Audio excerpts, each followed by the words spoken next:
وعلیکم السلام ورحمۃ اللہ۔ کہتے ہیں جی فرشتے بولتے ہیں، ان کا گفتگو کرنا ثابت ہے؟ جی ثابت ہے، قرآن و حدیث سے ثابت ہے، کیوں نہیں ثابت ہے؟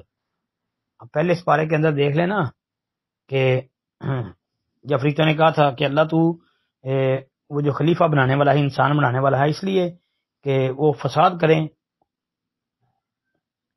تو اللہ تعالیٰ نے کیا کہا تھا کہ جو میں جانتا ہوں وہ تم نہیں جانتے۔ ٹھیک ہے، تو یہ گفتگو ہوئی تھی نا، بات چیت ہوئی تھی نا۔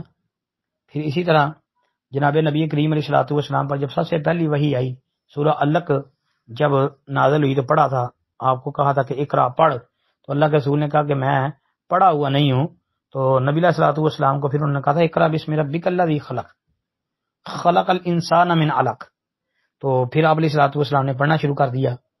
ٹھیک ہے، تو یہ جبرائیل کہہ رہے تھے نا کہ پڑھ اپنے پروردگار کے نام سے، بسم ربک الذی خلق۔ تو یہ گفتگو ہوئی تھی۔ پھر وہ حدیث جبرائیل دیکھ لیں کہ جس میں جناب نبی کریم علیہ السلام کے پاس انسانی شکل میں آئے تھے، آ کے ایمان کے متعلق، احسان کے متعلق وغیرہ سوال کیے۔ پوری حدیث آپ بخاری وغیرہ کے اندر دیکھ لیں، حتیٰ کہ اگر کوئی بندہ بخاری نہیں تو مشکات دیکھ لیں، مشکات کے اندر شروع میں ہی پہلے آپ دیکھیں گے یہ حدیث آپ کو مل جائے گی، سٹارٹ کریں کتاب کو تو یہ مل جائے گی۔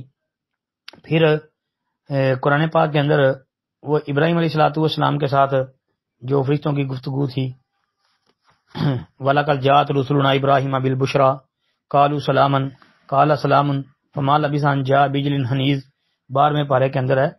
تو 7واں رکوع جو ہے اس کو پڑھ لیں کہ جب انہوں نے کہا تھا کہ قوم لوط پر عذاب لے کے آئے ہیں، آپ کو بیٹے کی خوشخبری دینے کے لیے آئے وغیرہ، یہ ساری گفتگو ہوئی کہ ابراہیم تو کھانا لے کے آ گئے تھے، تو یہ گفتگو کرنا ان کا ثابت ہے جی۔ اور بھی کئی دلائل ہیں۔ السلام علیکم ورحمۃ اللہ۔